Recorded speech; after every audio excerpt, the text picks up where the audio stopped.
Air conditioner एक अद्भुत machine है जो हमें गर्मी से राहत देती है।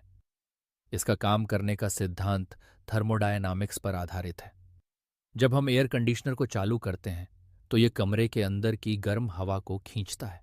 इसके बाद ये हवा एक कूलिंग कॉइल से गुजरती है जिसमें रेफ्रिजरेंट होता है। ये रेफ्रिजरेंट एक तरल पदार्थ से गैस में बदलता है जिससे वह गर्मी को अवशोषित कर लेता है। गर्मी को अवशोषित करने के बाद यह गैस फिर से एक कंप्रेसर में जाती है जहां इसे उच्च दबाव में संकुचित किया जाता है। इसके बाद यह गैस एक कंडेंसर में जाती है जहां यह फिर से तरल में परिवर्तित होती है और गर्मी को बाहर की ओर छोड़ देती है। इस प्रक्रिया के दौरान कमरे का तापमान कम होता है और हमें ठंडक का अनुभव होता है।